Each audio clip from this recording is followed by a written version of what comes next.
Zwei, die neu angekommen sind. So now we continue our learning about creation of man. Wir setzen fort, darüber zu lernen, wie der Mensch erschaffen wurde. So we once again see the 4 points. What are the 4 points? Also um nochmal zu wiederholen, was sind die 4 Punkte, die den Menschen auszeichnen? 355, Paragraph 355 im Katechismus. which says, man, God created man in the image of God. Man is in the image of God. Er ist nach Gottes Bild geschaffen And in his own nature he unites spiritual and material world, that is, he is spirit and body. In seiner Natur vereint er die geistige und die materielle Welt. And he is created male and female. Er ist als Mann und Frau geschaffen. And God established him in his friendship. Gott hat ihn zu seinem Freund gemacht. So we already understood the first 2 parts, the image and likeness, and also body and soul. Wir haben schon darüber gesprochen, wieso der Mensch ein Abbild Gottes ist und auch schon über Leib und Seele. Yes. Now we are going to know what is the beauty of male and female. He created them, paragraph 369. Jetzt sprechen wir über, er ist als Mann und Frau geschaffen, Paragraph 369. Equality and difference willed by God. Gott gewollte Gleichheit und Verschiedenheit. Man and woman have been created, which is to say, willed by God on the one hand, in perfect equality as human persons, on the other, in their respective beings as man and woman. Mann und Frau sind erschaffen, das heißt Gott gewollt, in vollkommener Gleichheit einerseits als menschliche Personen, andererseits in ihrem Mannsein und Frausein. Being man or being woman is a reality which is good and willed by God. Mann sein oder Frau sein ist etwas Gutes und Gott gewolltes. Man and woman possesses an inalienable dignity which comes to them immediately from God, their Creator. Beide, der Mann und die Frau, haben eine unverlierbare Würde, die ihnen unmittelbar von Gott, ihrem Schöpfer, zukommt. Man and woman are both with one and the same dignity in the image of God. Beide, der Mann und die Frau, sind in gleicher Würde nach Gottes Bild. In their being man and being woman, they reflect the Creator's wisdom and goodness. In ihrem Mannsein und ihrem Frausein spiegeln sie die Weisheit und Güte des Schöpfers wider. In one way, 370 says, in no way is God in man's image. In no way is God in man's image. Paragraph 73. Gott ist keineswegs nach dem Bild des Menschen. Yeah. He is neither man nor woman. Er ist weder Mann noch Frau. God is pure spirit, in which there is no place for the difference between the sexes. Gott ist reiner Geist, in dem es keinen Geschlechtsunterschied geben kann.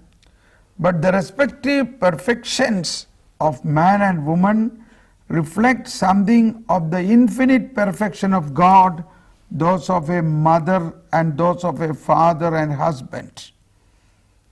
In den Vollkommenheiten des Mannes und der Frau spiegelt sich jedoch etwas von der unendlichen Vollkommenheit Gottes wider, die Züge einer Mutter und diejenigen eines Vaters und Gatten. Each for the other a unity in two. Füreinander eine Zweieinheit. God created man and woman together and willed each for other. Miteinander erschaffen sind der Mann und die Frau von Gott und füreinander gewollt. The Word of God gives us to understand this through various features of a sacred text. It is not good that the man should be alone. I will make him a helper fit for him. Please. Ja. Das Wort Gottes gibt uns das durch verschiedene Stellen der Heiligen Schrift zu verstehen. Zitat: Es ist nicht gut, dass der Mensch allein bleibt. Ich will ihm eine Hilfe machen, die ihm entspricht. None of the animals can be man's partner. Keiner der Tiere kann für den Menschen eine solche Entsprechung sein. This is quoting from Genesis chapter 2, 19, 20. Ja, das ist eine vorher. Ich will ihm eine Hilfe machen, die ihm entspricht, ist von Genesis Kapitel 2. Even the Vers next 18. sentence. Okay, der nächste. Because when after creating Adam, God said to Adam, all these animals are yours. Now whomever, whatever name you put, that will be the name. Nachdem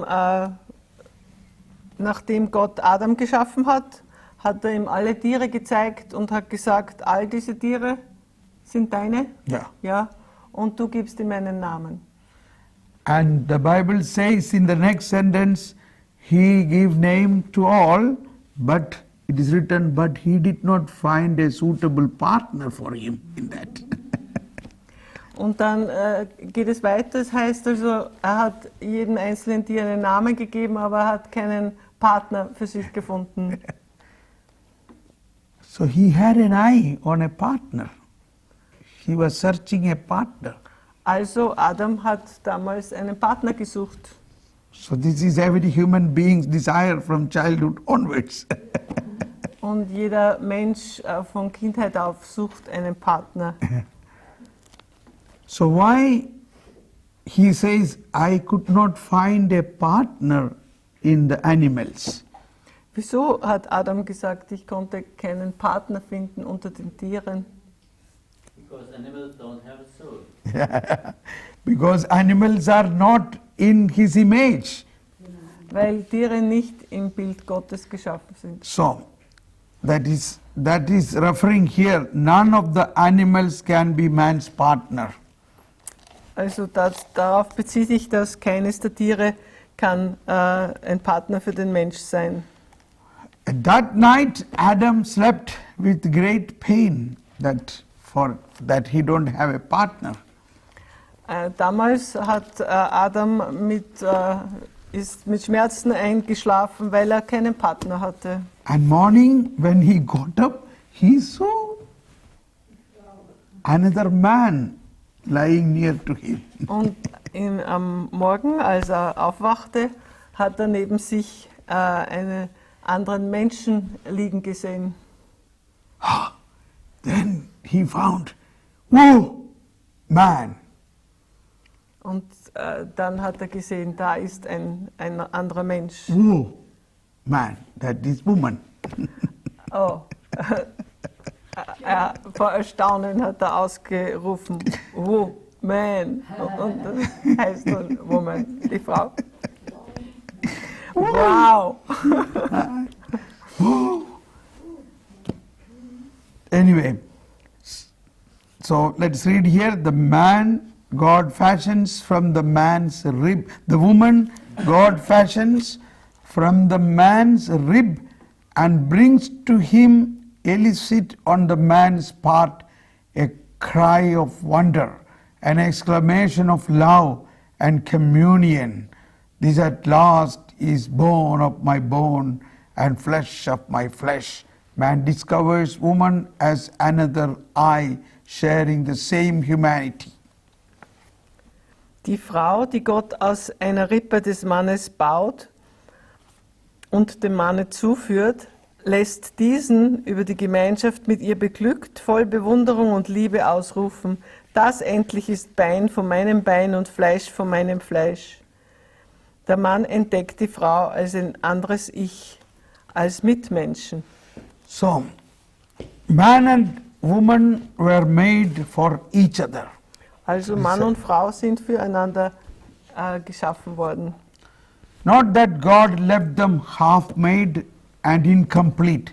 He created them to be a communion of persons in which each one can be helpmate to the other, for they are equal as persons, bone of my bones, and complementary as masculine and feminine.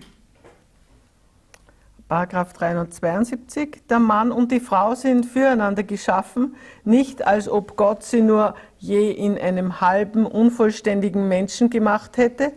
Vielmehr hat er sie zu einer personalen Gemeinschaft geschaffen, in der sich beide Personen füreinander eine Hilfe sein können, weil sie einerseits als Personen einander gleich sind, Bein von meinem Bein, und andererseits in ihrem Mannsein und Frausein einander ergänzen. And complementary, okay.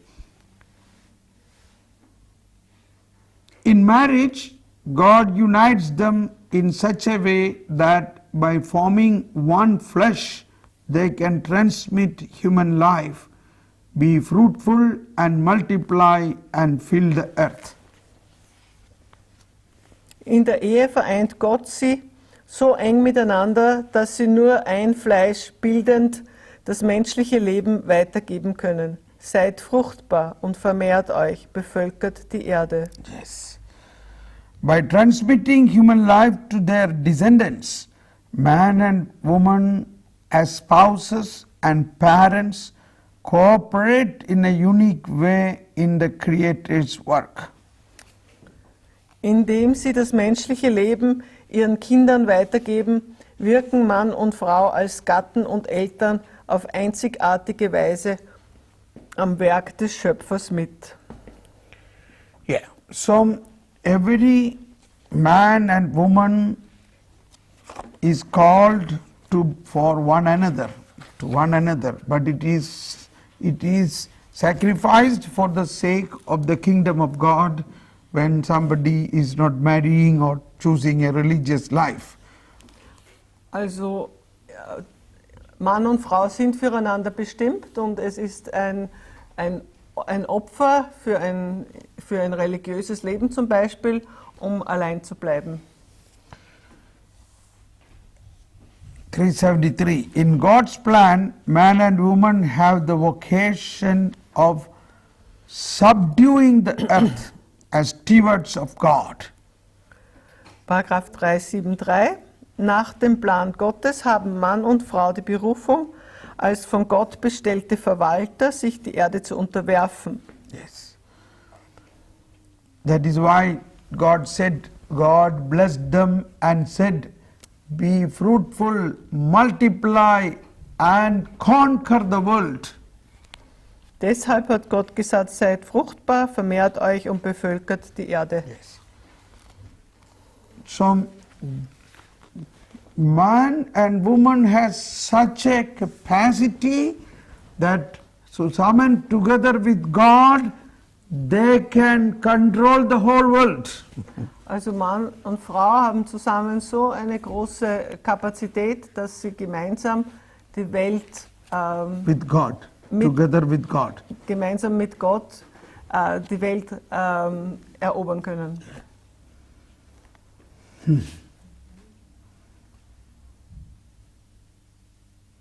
One man, one woman, you can conquer the world. Ein Mann mit einer Frau, sie können die Welt erobern. Such a capacity God has given, but we are not knowing this, we are not doing this.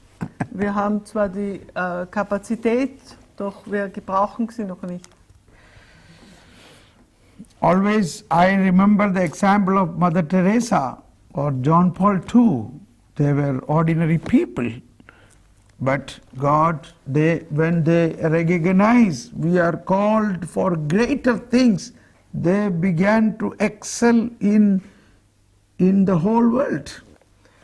Ich rufe mir dann immer wieder Mutter Teresa und Johannes Paul II. In Erinnerung, als sie verstanden, dass sie für eine größere Aufgabe bestimmt sind. Da sind sie unglaublich gewachsen. When Mother Teresa came to India as an ordinary cloister nun, a teacher in a school, Die Mutter Teresa zum Beispiel ist als gewöhnliche Nonne und als Schullehrerin nach Indien gekommen. but slowly she recognized the power of God and she began to listen to God. Aber sie hat immer mehr und mehr die Macht Gottes erkannt und hat auf ihn gehört. And you know finally what happened. Und ihr wisst ja, was dann geschehen ist.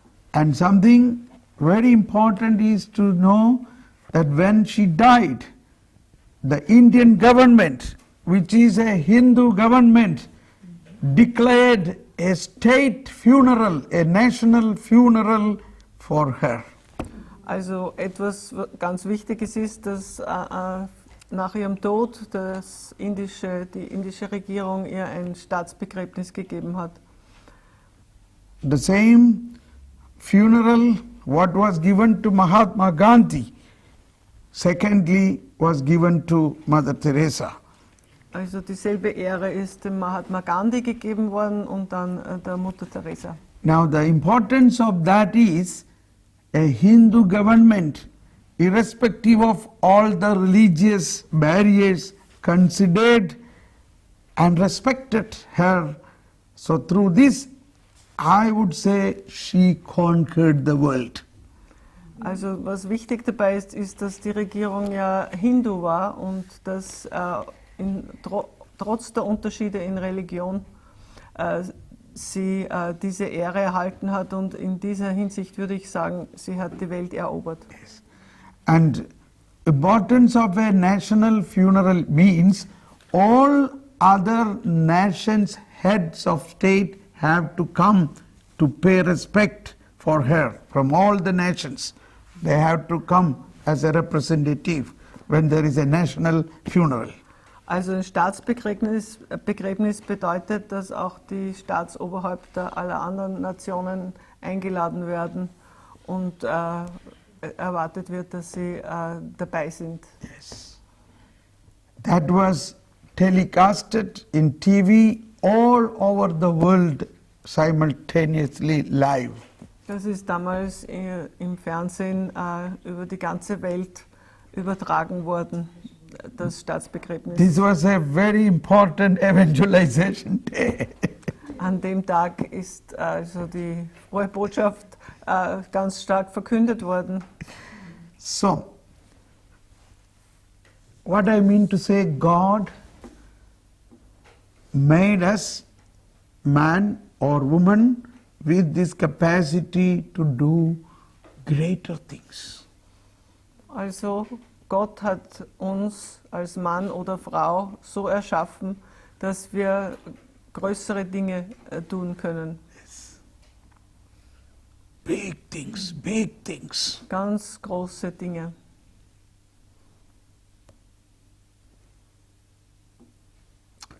And we are still we are not rediscovering this possibility. Und bisher haben wir diese Möglichkeit noch nicht ausgeschöpft.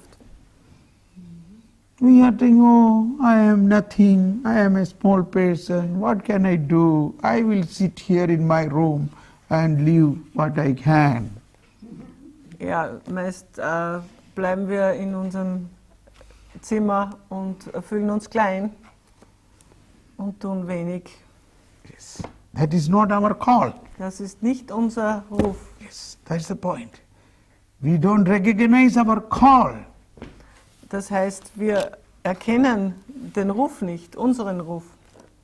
God created man with this plan that multiply and conquer the world. Gott hat den Menschen geschaffen mit der Absicht, Multiply. Ja, zu vermehren und seid fruchtbar Fill und the vermehrt earth. euch und bevölkert die Erde. Now this is not only biological multiplication. Er meint hier nicht nur die biologische Vervielfältigung. Like Mother Teresa had no biological multiplication, but now she had so many children over the world. Also zum Beispiel die Mutter Teresa hat ja keine eigenen Kinder gehabt, aber über die ganze Welt verteilt hatte sie Kinder. So John Paul II had no biological multiplication. Ebenso Johannes Paul II. Hatte keine Kinder, eigene Kinder. But there are parents like Saint Catharina of Siena was the 24th child of her parents, 24th child. Oder zum Beispiel Katharina von Siena war das 24. Kind ihrer Eltern, biologische Kind. So it was there such great families, and it is still happening. There are so many families with 10 children, 17 children are still there. Es gibt das noch immer, also Familien mit 10, 15, 17 Kindern. I am from the family of 10 children. I am the eldest of the 10 children. In meinem Fall bin ich der älteste von 10 Kindern. Yes. So it is also possible for a biological multiplication.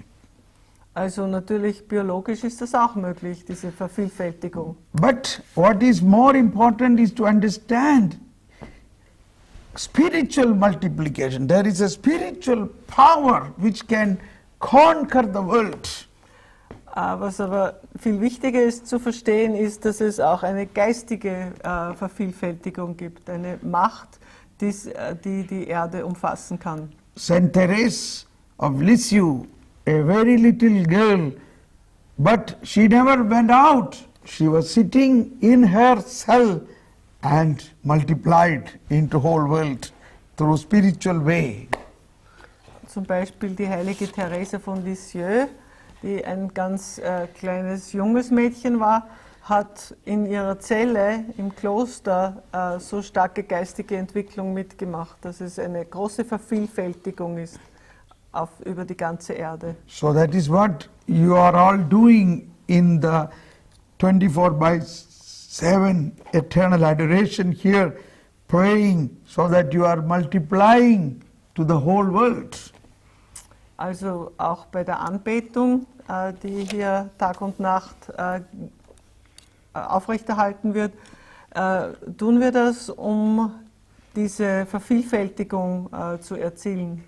So, it is important to understand God created us for God and to work with God together. Zusammenarbeit.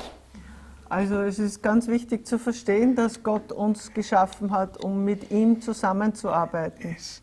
Imagine this man, Thomas Paul, who born in a state in Kerala, 10,000 kilometers away. I never imagined that I will be traveling all over the world and proclaiming the faith.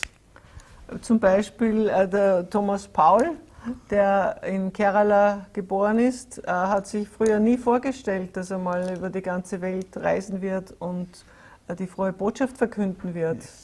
10.000 Kilometer. Yeah. Ja, 10.000 Kilometer von seinem Zuhause jetzt. So, it is possible. You can go to China, you can go to Russia, you can go to Pakistan. Also möglich ist es, ihr könnt nach China, Pakistan gehen, Yeah. Anywhere. wo immer ihr, Either physically you can go or spiritually you can go. also sowohl physisch oder geistig könnt ihr da hingehen. You can conquer the world, you can conquer the world. Und so könnt ihr die Welt erobern. Okay, so I said this because when we recognize our call, then only we feel our power. Ich habe das gesagt, weil erst wenn wir unseren Ruf erkennen, können wir unsere Kraft und die Macht auch erkennen. Mother Teresa often used to say, or very often she say, we are called to do greater things. Die Mutter Teresa hat sehr oft gesagt, wir sind gerufen, größere Dinge zu tun, Not small things, nicht kleine. not at all. Our basic, fundamental call of everybody is to do greater things. Also unser ganz wichtiger, grundlegender Ruf ist, größere Dinge zu tun. Von jedem von uns. Everybody.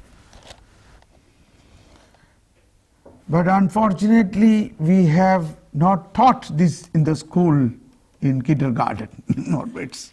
Bisher also ist das nicht gelehrt worden von Kindheit auf. Yes.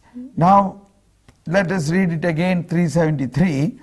In God's plan, man and woman have the vocation of subduing the earth as stewards of God. Nach dem Plan Gottes haben Mann und Frau die Berufung, als von Gott bestellte Verwalter, sich die Erde zu unterwerfen. Yes. This sovereignty is not to be an arbitrary and destructive domination. Diese Oberhoheit darf keine zerstörerische Willkürherrschaft sein. Yes. God calls man and woman made in the image of the Creator who loves everything that exists, to share in His providence towards other creatures. Hence, their responsibility for the world God has entrusted to them. Nach dem Bilde des Schöpfers geschaffen, der alles, was da ist, liebt, sind Mann und Frau berufen, an der göttlichen Vorsehung für die anderen Geschöpfe teilzunehmen. Sie sind deshalb für die Welt, die Gott ihnen anvertraut hat, verantwortlich. So, this is something we have to pray in our intercession, that every man and woman recognize the greater call hidden in them, so that the whole world will be something new. Also das ist etwas, das wir ins Gebet nehmen können, dass jeder Mann und jede Frau ihre großen Möglichkeiten erkennt und diesem Ruf folgt. Okay, now we come to the last part, that God created man in paradise, to be in friendship with God, to be in friendship with God. Jetzt kommen wir zum vierten Punkt, die Freundschaft mit Gott. Der Mensch im Paradies ist die Überschrift. So, man in paradise. Der Mensch im Paradies. The first man was not only created God, created good, but was also established in friendship with his Creator and in harmony with himself and with the creation around him, in a state that would be surpassed only by the glory of the new creation in Christ. Der erste Mensch wurde als ein gutes Wesen erschaffen und in Freundschaft mit seinem Schöpfer und in Einklang mit sich selbst und mit der ihn umgebenden Schöpfung versetzt. Yes. Nur durch die Herrlichkeit der Neuschöpfung in Christus können diese Freundschaft und Harmonie noch übertroffen werden. Yes. So such a great possibility he had. Der Mensch hat also so große Möglichkeiten. He was in friendship with God. Er war ein Freund in Freundschaft mit dem Schöpfer. The church, interpreting the symbolism of the biblical language in an authentic way in the light of the New Testament and tradition, teaches that our first parents, Adam and Eve, were constituted in an original state of holiness and justice. This grace of original holiness was to share in divine life. Paragraph 375. Die Kirche legt die Symbolik der biblischen Sprache im Licht des Neuen Testamentes und der Überlieferung authentisch aus und lehrt, dass unsere Stammeltern Adam und Eva in einen ursprünglichen Stand der Heiligkeit und Gerechtigkeit eingesetzt wurden. Diese Gnade der ursprünglichen Heiligkeit war eine Teilnahme am göttlichen Leben. Yes. State of original, the holiness and justice. Also der Zustand der Heiligkeit und der Gerechtigkeit. Der Stand der Heiligkeit und Gerechtigkeit. By the radiance of His grace, all dimensions of man's life were confirmed. As long as he remained in the divine intimacy, man would not have to suffer or die. Paragraph 376. Durch die Ausstrahlung dieser Gnade wurde das menschliche Leben in jeder Hinsicht gestärkt. Solange der Mensch in der engen Verbindung mit Gott blieb, musste er weder sterben noch leiden. The inner harmony of the human person, the harmony between man and woman, and finally the harmony between the first couple and all creation comprised the state called original justice. Die innere Harmonie der menschlichen Person, die Harmonie zwischen Mann und Frau und die Harmonie zwischen dem ersten Menschenpaar und der gesamten Schöpfung bildete den Zustand der sogenannten Urgerechtigkeit. Yes. Now, the mystery over the world that God offered man from the beginning was realized above all with man himself, mystery of self. The mastery over the world that God offered man, the mastery over the world that God offered man from the beginning was realized above all within man himself, mastery of self. Paragraph 377. Die von Gott dem Menschen von Anfang an gewährte Herrschaft über die Welt wirkte sich in erster Linie im Menschen als Herrschaft über sich selbst aus. The first man was unimpaired and ordered in his whole being because he was free from the triple concupiscence that subjugates him to the pleasure of the senses, covetousness for earthly goods and self-assertion contrary to the dictates of the reason. Der Mensch war in seinem ganzen Wesen heil und geordnet, weil er von der dreifachen Begierlichkeit frei war, die ihn zum Knecht der Sinneslust, der Gier nach irdischen Gütern und der Selbstbehauptung gegen die Weisungen der Vernunft macht. 378. The sign of man's familiarity with God is that God places him in the garden. There he lives, to till it and keep it. Work is not yet a burden, but rather the collaboration of man and woman with God in perfecting the visible creation. Paragraph 378. Zeichen der Vertrautheit mit Gott ist es, dass Gott den Menschen in den Garten setzt. Der Mensch lebt darin, um ihn zu hegen und zu pflegen.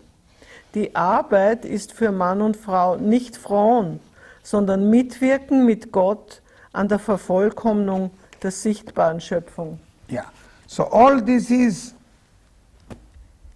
the not so easy to understand, but we can imagine that this is all means God made him like God, with God, in friendship with God.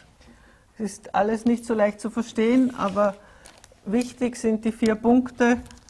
Gott hat den Mensch in seinem Abbild gemacht, hat ihm geistig und ein geistiges und materielles Wesen gegeben. And to live in friendship with God. Und in Freundschaft mit ihm zu leben. Und Now- Mann und Frau zu sein. Yes. But this friendship he lost because of the original sin. Diese Freundschaft hat der Mensch verloren durch die Ursünde. Now comes the fall. What means the sin and what means the fall? Als nächstes wird jetzt der Fall oder die Sünde, die Ursünde erklärt. Yes. So, but today when we see this in the light of the salvation plan of God, Jesus is already regained this situation and we are brought back to the paradise in friendship with God. So don't be upset. Durch die Heilsgeschichte, durch Jesus Christus sind wir schon an dem Punkt, dass wir wieder in das Paradies zurückgesetzt worden sind und wieder in Freundschaft mit Gott leben. Yeah. So all what was lost is regained through coming of Jesus. Alles, was verloren war, ist jetzt wieder gewonnen durch das Kommen von Jesus. Yes. With that understanding, let us read the aspect of fall and sin. Also, indem wir das verstehen, können wir jetzt über den Sündenfall lesen. We read 385, Paragraph 385, der Sündenfall. God is infinitely good and all his works are good, yet no one can escape the experience of suffering or the evils in nature which seems to be linked to the limitations proper to creatures, above all to the question of moral evil. Gott ist unendlich gut und alle seine Werke sind gut. Niemand entgeht jedoch der Erfahrung des Leides, der natürlichen Übel, die mit den Grenzen der Geschöpfe gegeben zu sein scheinen. Und vor allem kann niemand dem Problem des sittlich Schlechten ausweichen.